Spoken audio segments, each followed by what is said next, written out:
Pour finir la semaine en beauté, c'est Quoi de neuf Story, tous les vendredis de 18h à 19h avec Flora et Nico sur Happiness. Hello, bonjour tout le monde. Bonsoir. Bonsoir. Ah, attendez, j'en vois aussi. Attendez, c'est aussi notre invité qui veut parler. Bonsoir. Bonsoir. Vous êtes sur Quoi de neuf Story tous les vendredis de 18h à 19h. On est bien présent. Tout va bien. Il est toujours 18h. Vous êtes sur Quoi de neuf Story 18h à 19h. J'espère que vous passez des bonnes fêtes de fin d'année. On est le 19 Ça vient décembre. de commencer, Nico. Sois pas impatient. Mais c'est déjà bien. On est déjà 19 décembre. Ça passe trop Oui, vite. Mais du coup, on passe pas encore de bonnes fêtes. On va passer de bonnes fêtes. Là, on va déjà passer le week-end. Oui, déjà. Peut-être pour ceux et celles qui vont être dans le rush des cadeaux, des préparations du repas éventuellement. Moi, c'est fini, donc tout va bien. Ah, pas moi. Ah, pas toi. Oh mince. Non. La boulette. Oui. Mais non, mais oui, bien sûr. Il y a aussi du coup les fêtes à organiser et tout, et on est là. Et tout le monde on restera est présent. Pendant les fêtes mais peu présent. On mettra deux rediffusions qu'on a choisies, Nico et moi. Et puis surtout, on vous laisse pas sans nouvelles sur notre page Instagram et même sur les comptes des Happiness, des deux Happiness Amiens, Happiness-Oise. Il y aura des petites surprises des différentes équipes et nous aussi sur notre compte Quoi de neuf Story. On vous a préparé des petits trucs très rigolos. Vous allez être super contents. Et oui, on reste avec vous pendant les fêtes, mais on est toujours en direct. Voilà, avant on est toujours avec vous, mais on sera, on va dire, en semaine de fête. Oui, un peu en mode off, mais on voilà. restera présent quand même sur les réseaux et au niveau des podcasts, surtout sur Happiness Radio, on vous le rappelle.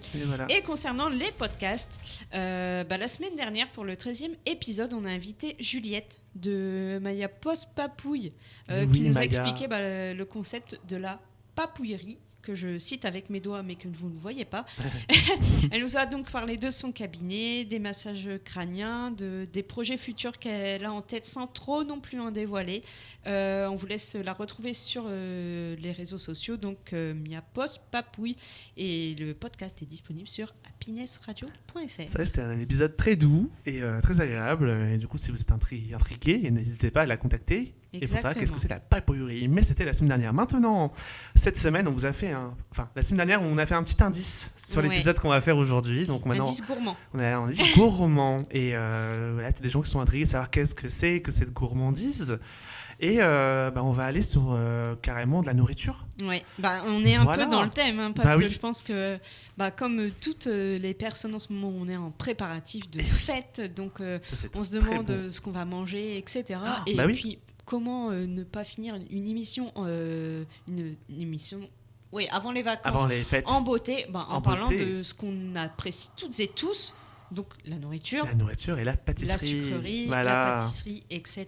Et du coup, on a une invitée avec nous, qui est Margot Servoisier, qu'on applaudit très fort. Bonjour Margot. Bonjour. Bonsoir. On ne sait plus bonjour, bonsoir, on ne sait plus, on est dans la soirée. Comment tu vas, Margot ?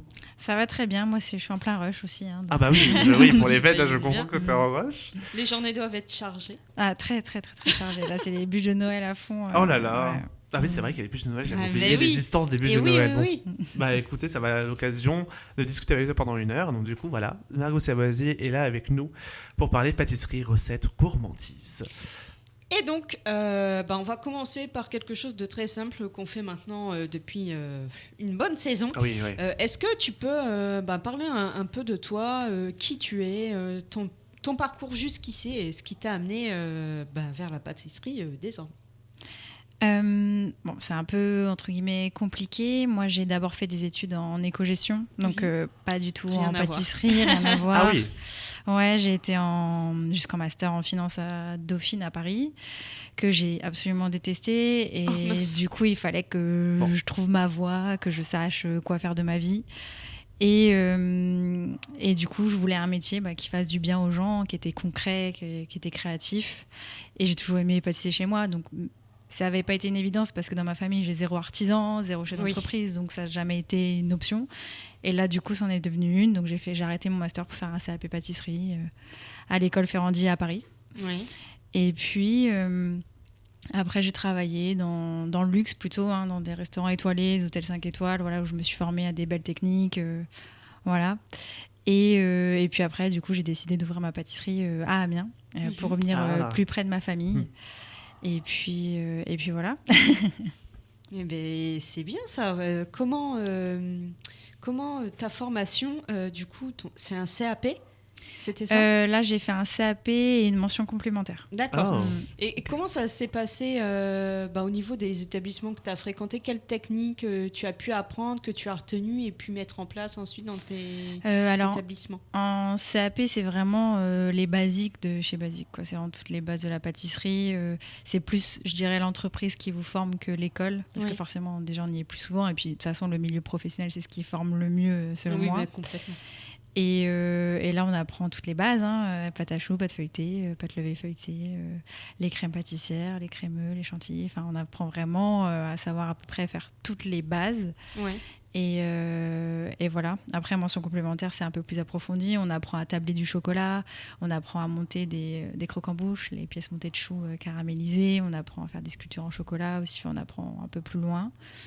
Et puis voilà, j'ai aussi appris forcément dans les restaurants où j'ai bossé à faire des desserts à l'assiette, ce qui est complètement différent de la pâtisserie boutique où là, c'est des pâtisseries carrément qui doivent se tenir, alors que le dessert à l'assiette, c'est plus déstructuré. Donc voilà. Ça donne plus lieu à la créativité, peut-être ? Ouais, complètement. Là, on peut un peu plus, on peut plus improviser, je dirais, un peu comme en cuisine, que sur de la pâtisserie qui doit se tenir toute la journée, quoi. C'est très bien. Je suis déjà à fond. Nico, il est déjà absent. J'adore. Du coup, on va continuer de parler de pâtisserie parce que on connaît tous, du coup, tes établissements. Et qu'est-ce que tu as pu ressentir, comme l'a si bien écrit Nico, quand tu as été nommé et élu meilleure chef pâtissière de Hauts-de-France ? Parce que si de base tu n'étais pas destiné à cette carrière, qu'est-ce que ça a pu faire et à quel moment tu t'es dit « Ah, ça y est, j'ai trouvé, je suis à ma place, c'est mon endroit ». Ça y est, quoi. En fait, c'est exactement... Enfin, tu décris exactement bien les choses parce que c'est exactement ce qui s'est passé avec ce prix. C'est-à-dire que quand on monte son entreprise, quand on a sa boutique ou toute autre chose, on est beaucoup remis en question, on est beaucoup critiqué, parce que forcément, on ne plaît pas à tout le monde et c'est normal, personne ne plaît à tout le monde. Bien sûr. Et moi, j'ai été à une période où j'avais des gros moments de doute sur mes capacités à faire ce métier. Et on m'a appelé comme ça du jour au lendemain pour me dire qu'on m'avait élu du coup meilleure chef pâtissière des Hauts-de-France par le Goemio. Et à savoir que c'est un prix, c'est énorme dans le sens où c'est un prix qui est normalement donné à des chefs pâtissiers de restaurants étoilés. On n'est que 2 boutiques en France à l'avoir eu. Donc c'est assez fou. Ça veut dire qu'ils ont pensé que mes pâtisseries valaient un dessert de restaurant étoilé. Et ça, c'est juste... c'est énorme. Vraiment, ça... Parce que moi, j'ai mis tellement d'énergie, franchement, j'ai mis vraiment toute mon âme dans cette pâtisserie, dans ma boutique. Dans mes recettes, je les ai toutes créées, toutes seules. J'ai tout travaillé, j'ai choisi tous mes fournisseurs, tous mes produits. Tout est bio, tout est complètement naturel. Enfin, je travaille vraiment d'une façon très particulière, pleine de contraintes. Et qui demande beaucoup de travail et là ça a été récompensé du coup avec ce prix et du coup vraiment ça a tout changé, ça a changé la donne et ça m'a vraiment réconcilié avec moi, je pense. Ah oui, j'imagine bien parce que ça faisait combien de temps que tu avais mis autant d'œuvres à l'ouvrage ? Ça faisait, quand j'ai eu le prix, ça faisait 4 ans. Ah oui.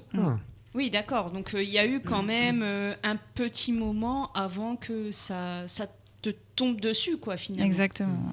Ouais. Et c'est qui est-ce qui a proposé ce prix ? C'est ton équipe ? Non, c'est un guide. En fait, c'est un guide où c'est eux qui te choisissent. D'accord. Donc, ils visitent les villes des Hauts-de-France, par exemple, pour choisir dans les Hauts-de-France qui gagnent.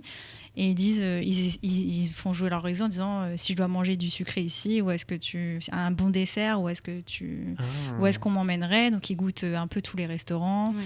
Rarement les boutiques, mais ils le font un peu quand même. Donc, vu qu'ils avaient entendu parler de moi, apparemment, je ne sais pas quand est-ce qu'ils sont venus. Alors, moi, je ne sais même pas ce qu'ils ont goûté. Et tout. Oui, non, d'accord, c'est incroyable. Non, c'est complètement anonyme. Moi, je suis au courant de rien du tout. Même quand ils m'ont appelé pour me dire qu'ils m'avaient élu, je croyais que c'était une blague. Donc, d'accord, oui. Vraiment, je ne savais pas du tout. Ouais, c'est ça.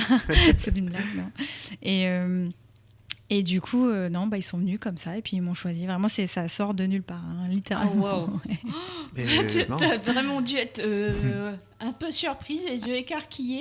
Qu'est-ce qui m'arrive It's a dream. Hein. Mais c'est pas un rêve. C'est un rêve qui est réalité, du coup. Exactement. Parce que aussi, j'ai cru comprendre que tu travaillais, pas exclusivement, mais local. Oui. Tout ce que je peux en local, je le travaille en local. Moi, je travaille que des produits bio et c'est quasiment exclusivement français dans tous les cas. Je travaille la saison. Je travaille pas, par exemple, de produits transformés type purée de fruits, coulis. Moi, je travaille les fruits frais que je reçois des producteurs en direct, des fruits en cagette. Enfin, je travaille vraiment le produit en entier. Je travaille avec, par exemple, un producteur de farine qui cultive lui-même son blé, qui le transforme en farine dans un moule artisanal en bois. Okay. C'est une farine qui va être semi-complète, qui est très rare en pâtisserie d'ailleurs, je pense. Je dois vraiment une des très rares à utiliser de la farine semi-complète. C'est de la farine pâtissière. Oui, normalement, oui, c'est une farine bien blanche. Et moi, en plus, c'est du blé ancien, donc c'est pas enrichi en gluten, donc ça réagit pas pareil dans les recettes. Mais en fait, moi, j'ai voulu vraiment des produits très naturels. Parce qu'en fait, il faut savoir qu'aujourd'hui, toutes les farines sont modifiées. C'est du blé OGM, c'est enrichi en gluten, et c'est pour ça qu'on devient tous intolérants au gluten en réalité.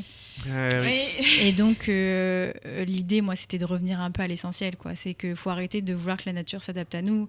C'est nous qui devons prendre ce qu'elle nous donne, parce qu'elle a déjà tellement de bonnes choses à offrir. Et la preuve est que c'est 10 fois meilleur quand on la respecte et quand on va avec elle, quoi. Bah oui, c'est 10 fois meilleur. Et puis, le travail est récompensé derrière. Exactement. Surtout quand c'est local. Et je pense qu'on recherche toutes et tous ça. Surtout qu'on a une région qui nous offre pas mal de jolies choses, quand même, il faut le dire. Et oui. Et à quel moment as-tu su que la pâtisserie serait plus qu'une passion pour toi ? Je sais pas si on a déjà répondu à cette question.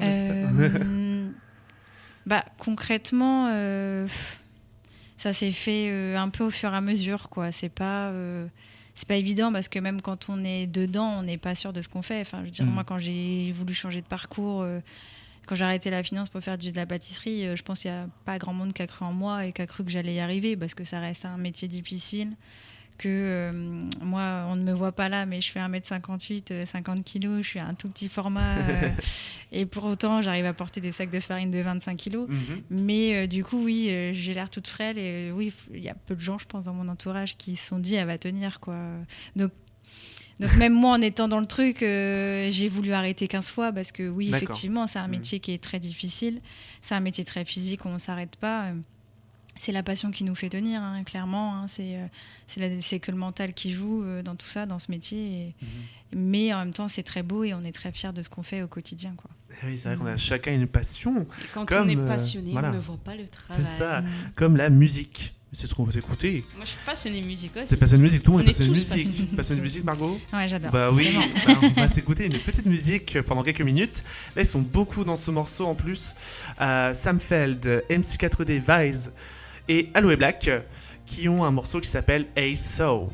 Voilà, Hey So, c'est ce qu'on va s'écouter dans quelques minutes et on se retrouve dans quelques minutes avec Margot Servoisier dans Quoi de Neuf Story avec beaucoup de gourmandise.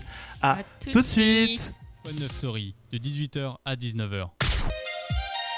Pour finir la semaine en beauté, c'est Quoi de Neuf Story tous les vendredis de 18h à 19h avec Flora et Nico sur Happiness. Et oui, nous sommes toujours présents, même pendant les périodes de fête, le 19 décembre, je vais arriver, avec Quoi de Neuf Story, tous les vendredis de 18h à 19h. Qu'est-ce que t'as dit ? Nico est fatigué. Ah ouais, un peu. Mais on est sur Happiness, toujours. Oui, donc on est avec Margot Servoisier. Ouais, j'avoue, il y a eu un petit temps de coupure, j'adore. Qu'on avait fait, oui, qu'est-ce que t'as dit ? Ok, on est toujours sur Happiness. Margot Servoisier, qui fait de la pâtisserie, élue chef pâtissière 2023. Heureusement, on n'a pas dit l'année parce que j'avais eu 2013, je sais pas pourquoi, mais c'est 2023. 2013 il y a longtemps. Voilà, c'est pour ça que je disais. C'était une vie. 2023, et c'est vrai que Gauthier Milo, du coup, on en reparle du coup de cette question. Et Gauthier Milo, je connaissais, et c'est vrai que c'est très prisé, quoi. C'est super. Ouais, très prisé. Grand prix. Hein. Et c'est vrai que du coup, on est ensemble depuis 18h avec notre invité et on parle de pâtisserie, gourmandise. Et c'est un bon moment pour les fêtes. Un moment parce que sucré et en douceur. Ça. Et on va continuer. Oui, on continue. On va continuer là-dessus. On va parler un peu plus pâtisserie. Oui. en te demandant du coup comment est-ce que tu définirais ton style de pâtisserie. Alors Nico a mis des petits termes que je trouve très intéressants. Est-ce que c'est plutôt classique, moderne, instinctif, audacieux? Comment est-ce que tu peux définir ton style de pâtisserie? Déjà, je dirais plutôt moderne. Mais c'est difficile quand même comme question parce que j'arrive jamais moi trop à définir mon style. C'est très je sais pas, c'est quand même assez minimaliste. Dans l'esthétique, c'est fin, c'est de la pâtisserie fine. Et c'est naturel. Enfin, moi je dirais ces mots-là. Bon, c'est très bien. C'était complètement ce qu'on attendait comme retour. Et du coup, au niveau toujours de la pâtisserie, quelles sont tes sources d'inspiration? Est-ce qu'elles sont liées alors, je pense de tes expériences avec le CAP. Est-ce que c'est lié à des voyages, des saveurs?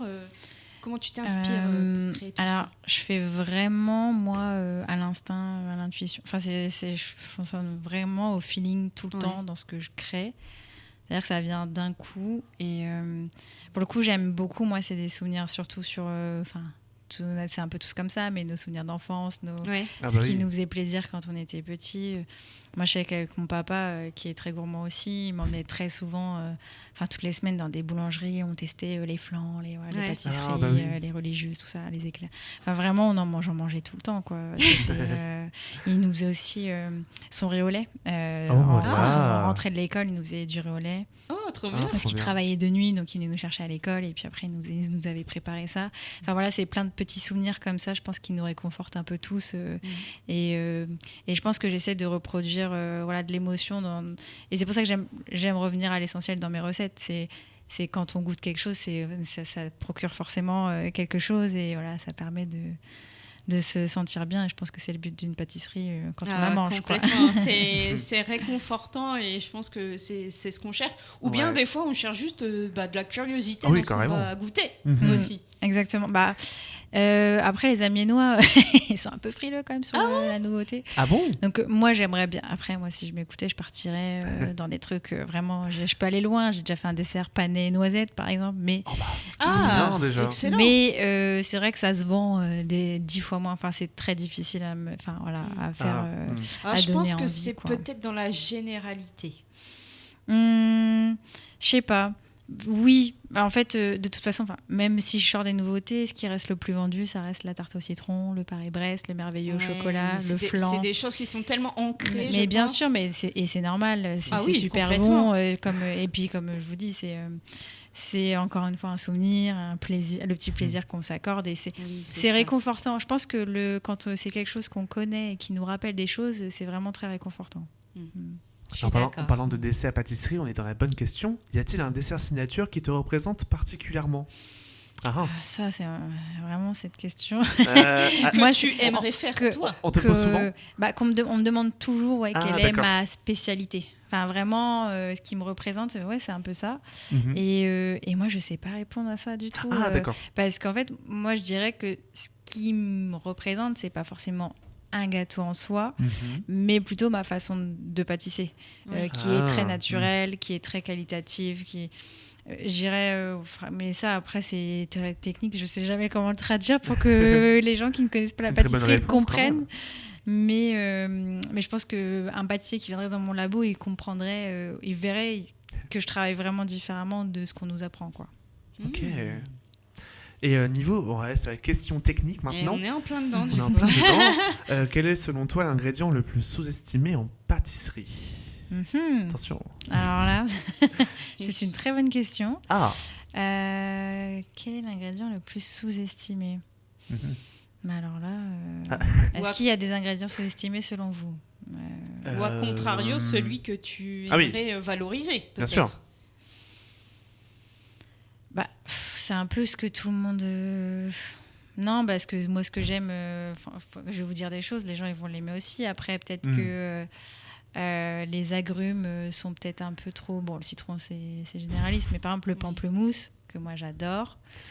effectivement, c'est dur à vendre aussi, alors que je trouve ça délicieux. L'amertume, je dirais plutôt des saveurs qui sont sous-estimées. C'est par exemple l'amertume. L'amertume, on a beaucoup de mal.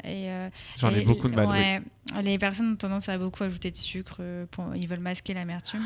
Oui, c'est vrai. Je dirais que ça, moi j'aime beaucoup quand on sent vraiment le goût des choses. D'accord. Et quand c'est vraiment enrichissant en bouche et qu'on n'est pas submergé de sucre. Donc, et puis le sucre, c'est quelque chose qui est omniprésent. Et puis hyper addictif en plus. C'est pas. Complètement. Carrément. Hein. Et quels sont, du coup, on continue toujours sur les questions techniques, les gestes techniques que tu préfères ou qui te procurent une satisfaction de ce dessert-là avec cette technique, je l'aime bien et c'est comme ça qu'elle me convient. Est-ce qu'il y a des termes aussi, peut-être Oui. Parce que nous, on est pareil. Hein. On n'a pas les termes non plus, exact. C'est ça. Du coup, tu peux me réexpliquer juste les gestes techniques que tu préfères faire que je préfère faire je dirais le tourage. Je trouve ça hyper satisfaisant. Le feuilletage, je ne sais pas si vous savez ce que c'est le tourage, mais du coup, quand on fait un feuilletage, une pâte feuilletée, on doit replier la pâte, vous savez, sur elle-même à chaque fois, l'étaler, replier, étaler, replier pour obtenir les feuillets. Ça, c'est très, très satisfaisant, surtout quand on a la minoire. Hein, c'est la machine qui fait étaler la pâte. Donc, nous, c'est facile. Ouais. En même temps, nous, les bâtons, ils font 50 cm. Donc, on est sur des doses énormes. Tabler le chocolat aussi, alors ça c'est une technique, on étale le chocolat sur tout le marbre. On le fait couler et après en fait on le travaille pour qu'il refroidisse en température et après on doit le réchauffer, on appelle ça la courbe de température, parce qu'en fait pour qu'un chocolat cristallise, il suffit pas juste de le faire fondre et il va refroidir, il va cristalliser, pas du tout, il sera jamais aussi dur qu'une tablette de chocolat. Il faut respecter une certaine courbe de température. Par exemple, le chocolat noir, ça va être 50. Il faut le monter à 50 degrés, le descendre à 30 et le remonter à 32. Et en fait, ça permet d'obtenir, par exemple, quand on fait des chocolats de Pâques ou qu'on veut faire des bonbons au chocolat, d'avoir un chocolat brillant qui se casse comme une tablette, etc. Donc ça, c'est quand on veut faire des copeaux. Enfin voilà, nous, c'est très technique, mais du coup, les chocolatiers, ils ont une tempéreuse. Hein. Ils ont une machine qui leur fait courber. Mais bon, moi, vu que j'en fais pas assez, j'en ai pas, quoi. C'est déjà bien de pouvoir faire quelques petites choses et quelques petites techniques comme celle-ci. Bah oui. Moi, je saurais pas le faire, par exemple. Je suis sûre, si je te montre, tu sais faire. Oui, peut-être, si tu montres, effectivement, mais tout s'apprend. Là, comme ça, de but en blanc, tu me dis fais-le, j'y arriverai pas. Et au contraire, quelle est la technique la plus redoutable, celle qui demande toujours une concentration totale? Monter un croque-en-bouche. Vous savez, les pièces de choux en forme de caramélisé. Ça, c'est hyper compliqué. Oui, ça, il faut être dedans, quoi. Faut pas... Parce que, en fait, déjà, vu qu'on la monte au fur et à mesure, déjà, il faut la monter droite, il faut la monter régulière. Oui, c'est vrai. Et du coup, chaque chou qu'on pose, il a un sens, il doit être à une orientation, enfin, tout compte. Donc, on prend souvent du recul, on regarde la pièce et tout. Et ça, on peut pas le faire en parlant à quelqu'un d'autre ou en faisant autre chose, parce que c'est vraiment le truc où... Sinon, le résultat, il sera pas beau, quoi. C'est long à faire. Maintenant, en plus, je peux quantifier. Ça dépend de la pièce, mais c'est à peu près 2 heures, 2 heures et demie pour monter une pièce. Ouais. Il faut garnir les choux, les caraméliser. Il y a la nougatine aussi. Après, il faut coller tous les choux avec le caramel et puis créer la tour. Quoi. C'est vrai que c'est très... mais des fois, quand c'est 200 choux, c'est beaucoup, c'est long. Ouais. Moi, je pense que ce qui me ferait un peu peur, ce serait que ce soit pas droit. Oui, non, ça c'est pas possible. En plus, on peut pas corriger. Une fois que le caramel il est collé, c'est collé. C'est cristallisé. C'est cristallisé. Donc nous, on prend tout le temps, on se recule de la pièce, on la regarde sous tous les angles pour être sûr qu'on est dans la bonne orientation et que tout va bien, quoi. C'est vraiment ça. C'est pour ça, faut rester concentré. Oui. Tout est bien chorégraphié. Hein. Le chou, le garnissage, caramel, c'est comme une musique. La mélodie, les artistes. Et voilà comment on va s'écouter. C'est l'heure d'une petite chanson. Une petite musique, une nouveauté dans la playlist Happiness qui est Superbus et Kyo qui ont fait une collaboration sur une musique qui est déjà faite de Superbus. Donc du coup, c'est un peu comme une version deluxe d'une musique qui s'appelle OK K.O. qui vient du nouvel album de Superbus qu'elle a sorti cette année. Trop bien. Donc voilà, Superbus, on l'adore. Et c'est ce qu'on va s'écouter. On sera toujours, bien sûr, dans quelques minutes. Donc restez avec nous, avec Margot Servoisier. Oui. On parle pâtisserie, gourmandise pour vous faire envie pendant les fêtes. Tout de suite dans Quoi de Neuf Story. Le vendredi, c'est Quoi de Neuf Story. Pour finir la semaine en beauté, c'est Quoi de Neuf Story, tous les vendredis de 18h à 19h avec Flora et Nico sur Happiness. Attendez, alors on arrive. Alors la musique a sauté, je ne sais pas pourquoi elle a sauté. Attendez, vous inquiétez pas, ce n'est pas grave. On est toujours présent, ne vous inquiétez pas. Voilà, on va s'écouter Okekao avec Superbus et Kyo. Ne vous inquiétez pas, ça arrive. Je sais pas pourquoi. On est plus longtemps présent, c'est pas grave. Bah oui, c'est ça. Vous inquiétez pas, on s'écoute ça. Hop. Attendez, en même temps, j'espère que ça va pas époquer. Non, c'est bon. Attendez, hop. Vas-y, si tu peux un peu. Ouais, ça va. Attends, j'ai un truc à mettre en même temps. Alors, nous allons continuer sur tout ce qui est pâtisserie et sucre. Et concernant ce sujet, je dois, moi, vous avouer une petite anecdote en passant que je n'ai toujours pas mon dessert de Noël. Donc, nous attendons vos recommandations quand le podcast sera sorti et qu'on aura mis la publication sur Quoi de Neuf Story. Elle arrivera probablement ce week-end. Dites-nous aussi sur ce post si vous avez acheté vos desserts, quels sont vos desserts, bien entendu. Est-ce qu'il y a des saveurs particulières que vous souhaitez nous recommander ? Parce que moi, je suis en recherche d'idées. Et oui, c'est comme ça qu'on cherche ces idées. En faisant un message radio. Yes. Voilà. J'espère que c'est pas la musique qui a coupé parce que là il y a vraiment la musique, je l'ai mis dans la liste. Donc on va s'écouter maintenant Okekao de Superbus et Kyo. On se retrouve avec Margot Servoisier dans quelques minutes dans Quoi de Neuf Story. À tout de suite. Le vendredi, c'est Quoi de Neuf Story. Pour finir la semaine en beauté, c'est Quoi de Neuf Story, tous les vendredis de 18h à 19h avec Flora et Nico sur Happiness. Parti. Donc on va continuer sur nos petites questions après cette musique qui n'est pas passée et qui ne veut pas passer, mais ce n'est pas grave. Ouais, c'est pas grave, vous êtes passé. Condition directe, on est là, c'est quand même présent. Et c'est ok. C'est ok. Oui, c'est ok. Mais c'est ok surtout sur les questions et la création, bien entendu. Donc, comme Nico l'a si bien écrit, comment naît une nouvelle recette dans ton esprit ? Donc, tu en as parlé, c'est surtout par intuition. Mais est-ce que par le biais d'une émotion, d'une saveur ou d'un souvenir, tu te dis « Ah tiens, cette pâtisserie-là, je l'ai créée parce que j'ai pensé à ça, donc j'aimerais bien la retranscrire. » Je dirais exactement ça.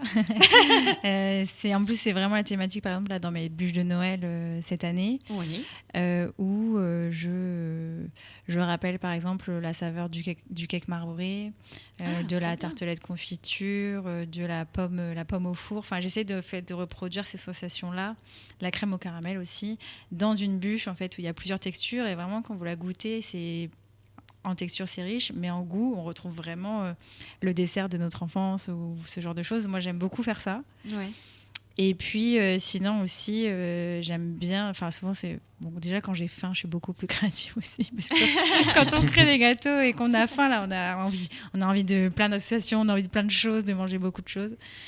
Et aussi, ce qui m'inspire sur l'esthétique aussi, c'est le design, la mode, la nature aussi. Il y a plein de choses qui sont intéressantes à voir, l'art.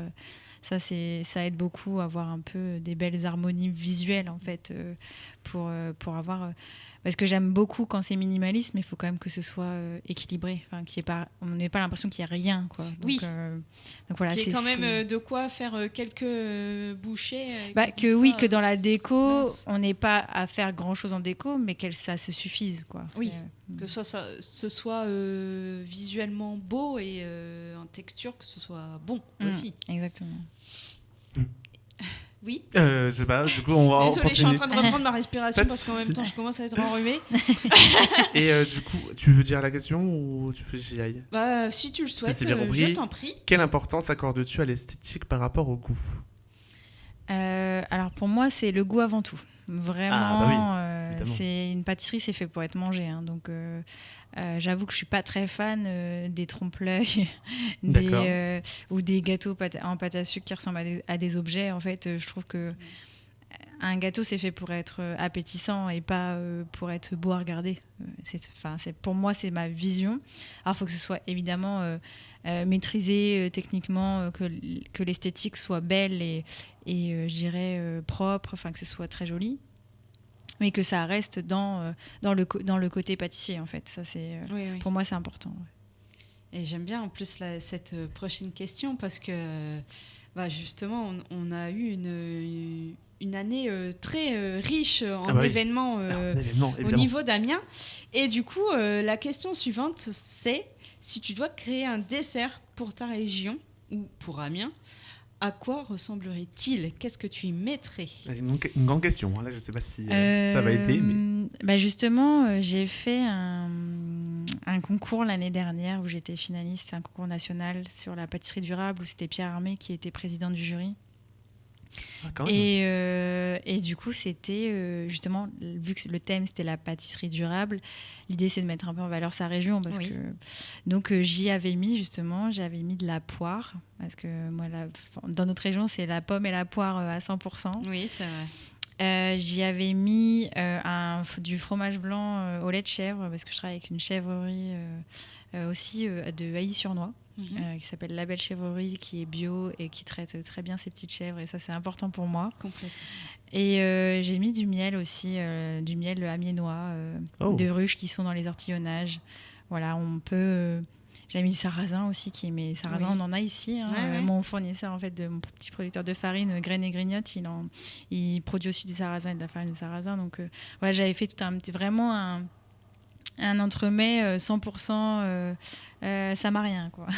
Ah, trop bien. Et comment, quelle était la forme de ce dessert ? Alors, il était rond classique, mais sur les côtés, j'avais fait comme un effet de ruche. Le dessin d'une ruche, en gros, je l'avais fait en sablé. Ça faisait un truc très graphique. Et puis j'avais fait comme un pochage qui rappelle la forme d'une poire sur le dessus, mais de manière très abstraite, entre guillemets. Donc non, c'était très, très fin joli. Ouais. Très sympa ce dessert, il est très cool. Maintenant, on va aller sur les questions sur ton métier et ta vision. Qu'est-ce qui te passionne le plus dans ton métier de chef pâtissière ? Vraiment la créa, forcément. C'est ce qu'on aime, je pense, dans notre métier, c'est créer. À 100%, faire des nouvelles choses tout le temps. J'avoue, j'ai du mal à rester toujours sur les mêmes choses. Tous les ans, je change mes cartes de bûche, par exemple de Noël. Je recrée des choses, je refais jamais les mêmes choses. On me dit toujours, alors, tu refais pas les mêmes ? Non, toujours pas. Tous les ans, je vais changer. C'est une bonne idée parce que ça permet aussi de stimuler peut-être sa créativité, de se challenger peut-être d'une année sur l'autre. C'est surtout que moi, j'ai même pas besoin de la stimuler. J'ai 15 000 idées tout le temps, en fait. Et l'idée, c'est de réussir à les canaliser et à les mettre vraiment en œuvre. Et ça, c'est frustrant parce que du coup, des fois, on n'a pas le temps, l'énergie de tout faire, tout ce qu'on voudrait. Parce qu'il faut savoir aussi que moi, je crée la carte aussi pour mon restaurant Le Colibri. Donc, je crée le salé aussi. Donc, je crée tout le temps... Jamais en 15 000 trucs. Ouais, c'est ça. Tu as peut-être un petit carnet où tu notes... oui, toujours. Des petits brouillons avec plein de trucs. Oui, parce qu'il faut en avoir des idées, puis les retenir. C'est ça. Il faut noter. Dès qu'on a un truc en tête, il faut le noter tout de suite, parce que sinon on oublie et c'est bête, on passe à côté de quelque chose. Donc moi, j'ai l'habitude, dans mon iPhone, j'ai plein de notes. Je sais pas si, à mon avis, peut-être vous aussi, mais j'ai 15 000 notes différentes où dès que je pense à un truc, je l'écris, et puis ça se fera peut-être un jour ou ça se fera pas. Mais ouais, j'écris toujours plein de trucs. Donc ça, dans mon métier, c'est vrai que la création, j'aime beaucoup.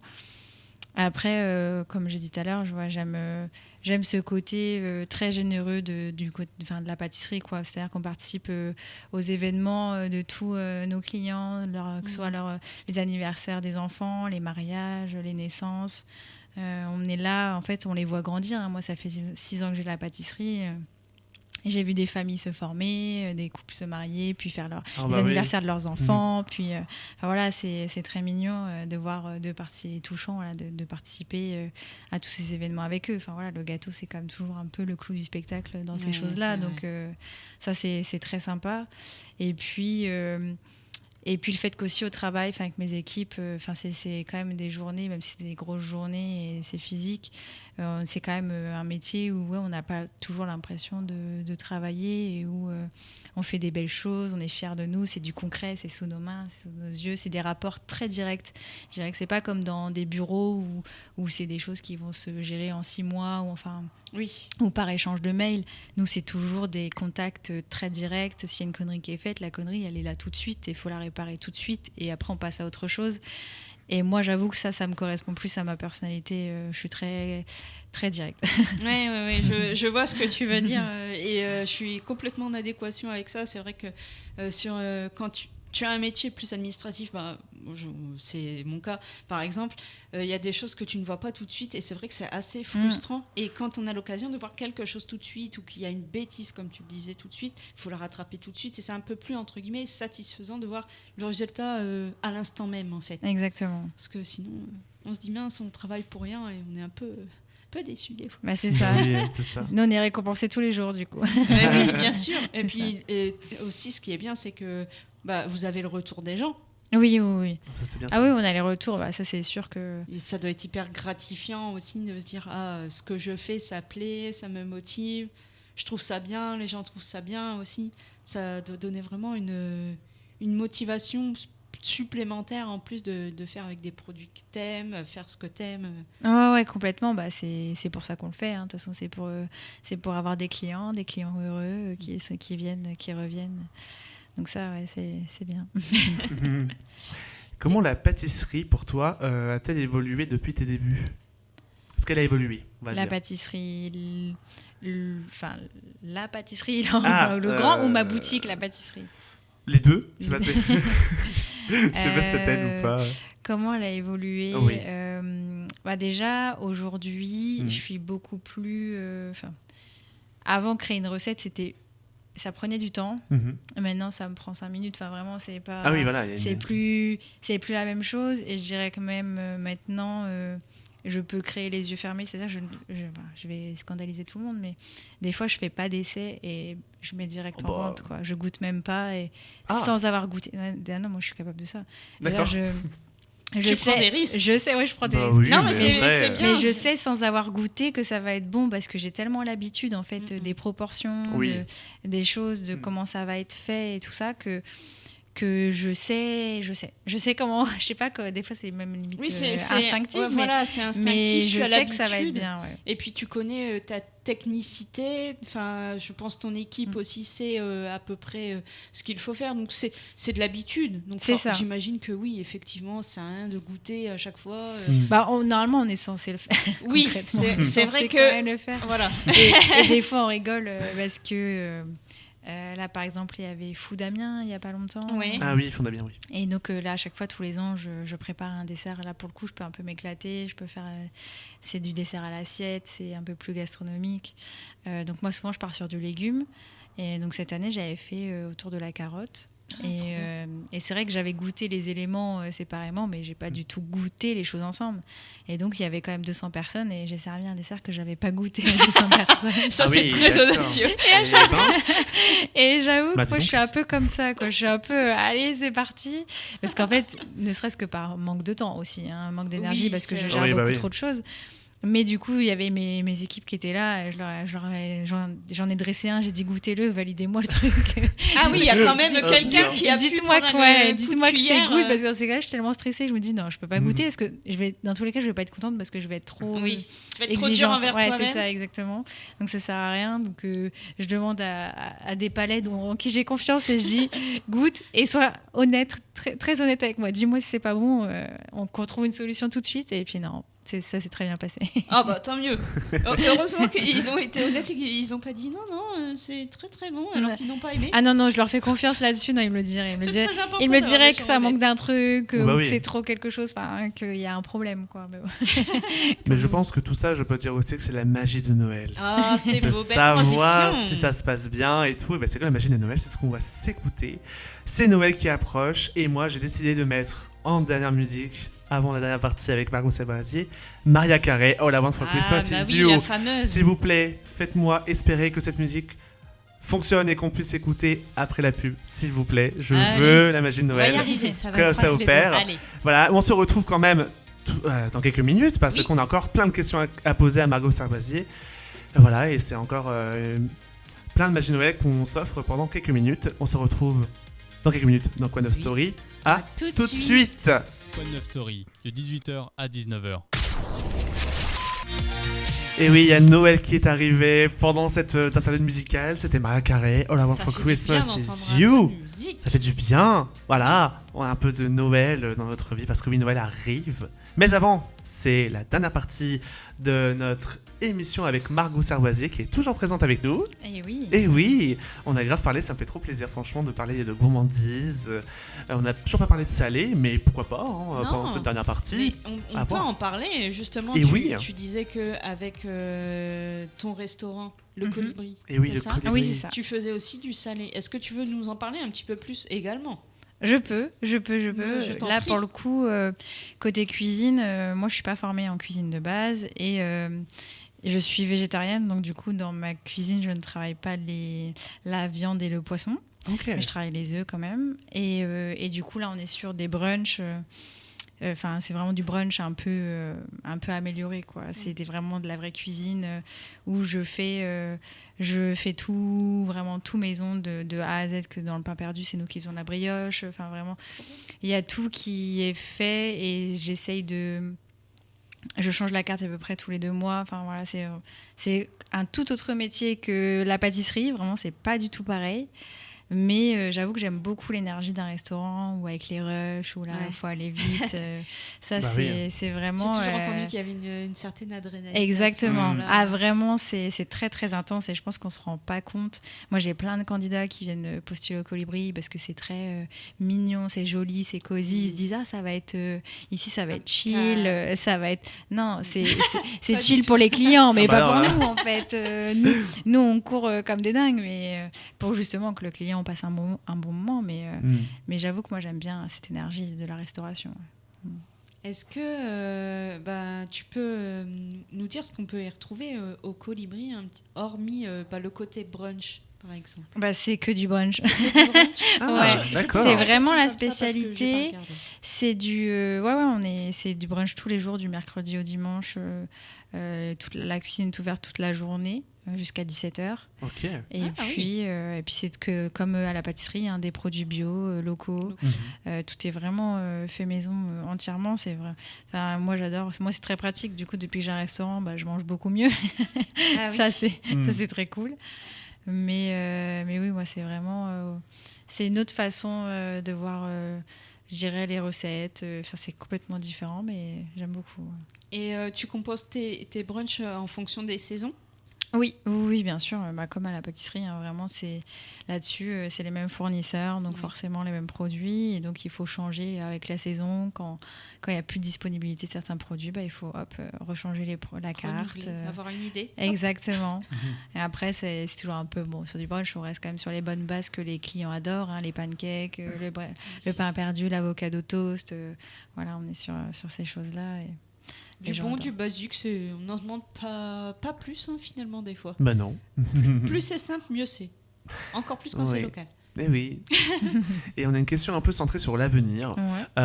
Quel projet as-tu en ce moment ou par la suite ? Ça peut être des nouveaux desserts. Je ne sais pas si tu fais des livres. On a pensé à ça. Collaboration ou atelier ? Est-ce qu'il y a des projets qui vont arriver ? Alors là, pour le coup, en ce moment, je suis très full avec les fêtes. Il y a la galette des rois qui arrive juste après. C'est vrai. Mais j'oublie totalement tout ce qu'il y a à manger. Après, nous, ça ne s'arrête jamais parce qu'il y a la galette des rois, après il y a la Saint-Valentin, après il y a Pâques, après il y a les mariages. Oh là là. Donc en fait, nous, on est toujours en train de devoir créer, renouveler, fabriquer. Enfin, c'est toujours un peu...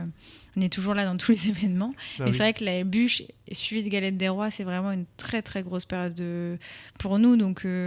j'avoue que là, en ce moment, moi, je vais un peu au jour le jour. J'ai pas trop de projets. De base, moi, je suis pas quelqu'un qui a des projets. Enfin, c'est très bizarre parce que j'ai 2 entreprises aujourd'hui, mais les 2 sont sortis de nulle part, quoi. Vraiment, j'ai créé ma pâtisserie en 3 mois, j'ai créé le restaurant en 3 mois. Enfin, vraiment, à chaque fois, j'ai fait les choses d'un seul coup, j'ai une opportunité, je la saisis et puis je fais quoi. Enfin, vraiment, je comptais pas du tout ouvrir de restaurant dans ma vie. J'ai un restaurant maintenant aujourd'hui, des fois je me dis c'est bizarre, pourquoi j'ai un resto C'est ça, vraiment, pour qui je me prends là mais du coup, oui, moi je fais un peu vraiment comme ça parce que au-delà de tout ça, moi dans la vie de tous les jours et dans la vie perso, la vie n'a jamais été celle qu'elle aurait dû être l'année d'après. Donc j'ai cessé il y a bien longtemps d'anticiper et de faire des projets parce qu'en fait, on n'est jamais la même personne d'une année sur l'autre, on n'a pas les mêmes envies. Donc moi, j'avoue que je suis pas du tout ligne droite ou je suis un schéma où j'ai des j'ai envie de faire 15 000 choses dans ma vie, quoi. J'ai envie d'écrire un livre, effectivement, mais j'ai envie de 15 000 autres choses, vraiment. Donc ouais, moi, c'est pas de projet, je fais au jour le jour et il y a des belles opportunités qui se présentent toujours. Donc oui. On va rappeler aux auditeurs les lieux et comptes où on peut te suivre. Ouais.